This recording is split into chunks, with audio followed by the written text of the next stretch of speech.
Camera's focused down, so let me introduce myself. My name is Steve, and I'm building a bicycle for my first time ever.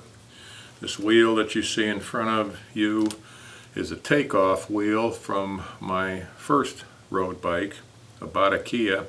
It's not a great wheel, it's not a bad wheel, but I'm going to be using this for a while, and my purpose in this particular video is to show you how to install a cassette on a wheel and hub. So this is the hub.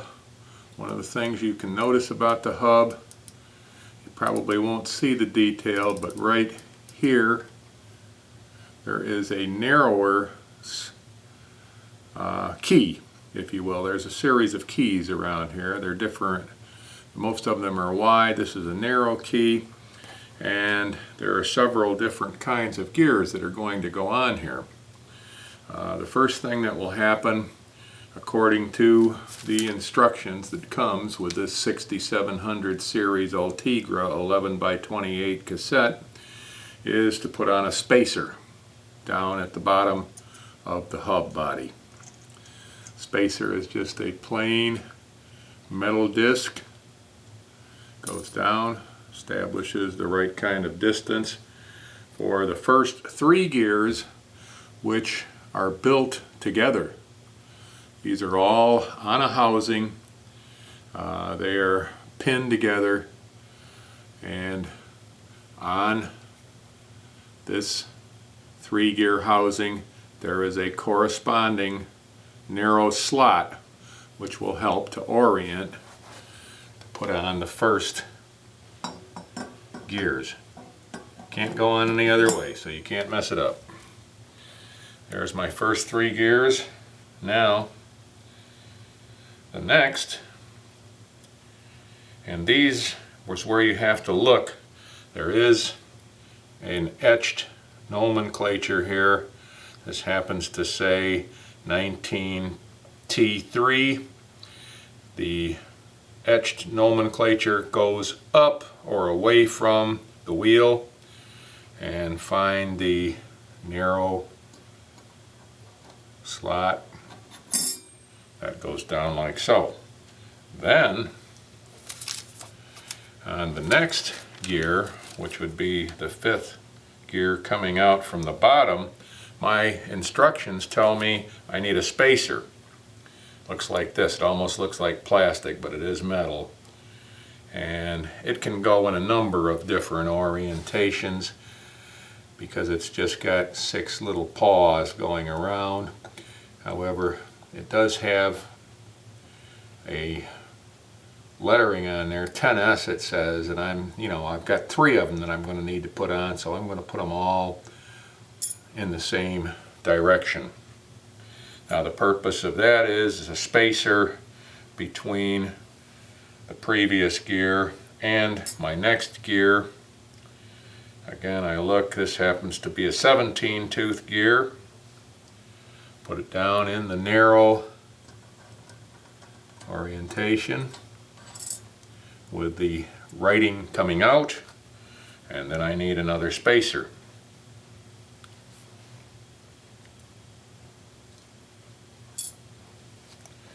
Another gear.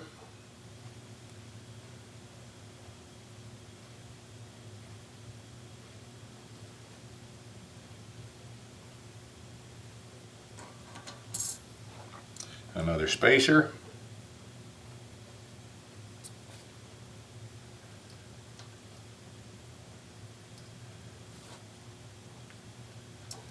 And after this third spacer, something different is going to happen with my gears.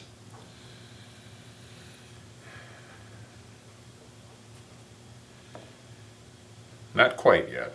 Let me back up on that. My 14th tooth goes down now, and it's the next gear that will be different. This is using the spacer that I just placed.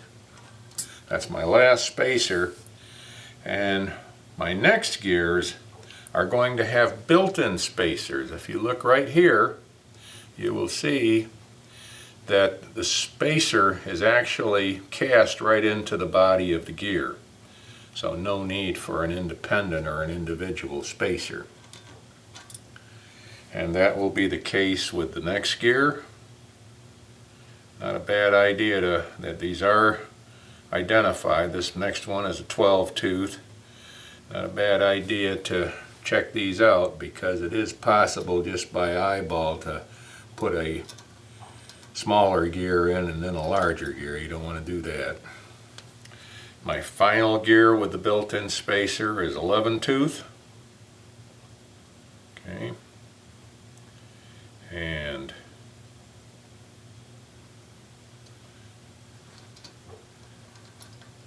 you can't mess these up in terms of the orientation around the circumference. You can mess it up by putting the wrong size gear in or forgetting to put a spacer, so work with your instructions there. Now, to hold this whole thing down, you have something called a lock ring. This lock ring fits a special tool that came with my bicycle tool kit, and to be honest with you, you probably got to have this tool to make this thing work. You can see it's got teeth around its circumference on the outside to fit in with teeth on the inside of this lock ring. You start the lock ring off like so, but then at a point in time when you're trying to take up your tension, you're going to need this tool, which happens to have a 3/8 inch drive, and in order to get a little bit more torque, I'm using a 1/2 inch heavy duty ratchet with a 1/2 inch to 3/8 inch drive adapter. Goes in like that, and this will be taking up in a clockwise direction, so when I'm taking up and going in the direction that the hub resists, I really don't need a special tool to tighten down this cassette.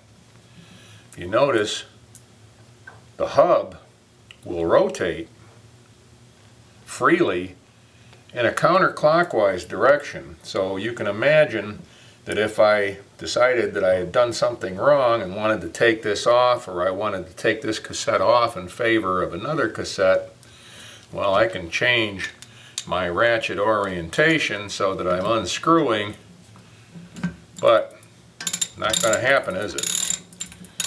That's where another special purpose tool comes in, and this is kind of a chain whip situation where you basically want to put down this chain such that it will resist the tendency of this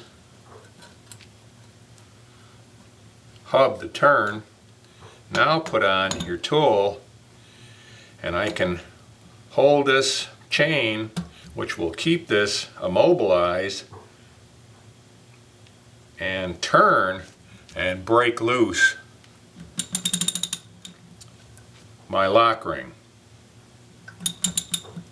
Not necessary to put on a cassette, pretty much necessary to take off a cassette. Now, because I'm leaving this on, I'm going to retighten.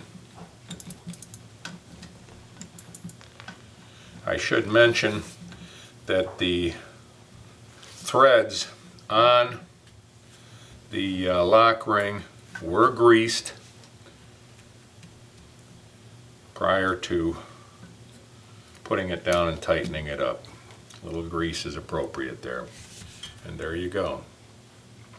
Installation of a brand new Ultegra 1128 cassette 10-speed. Thank you for your interest.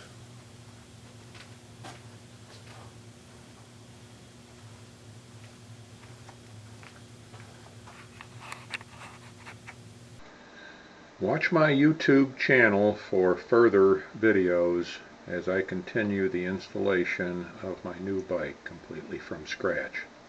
This video was produced using PowerDirector 9. and my Canon T1i movie and DSLR still camera.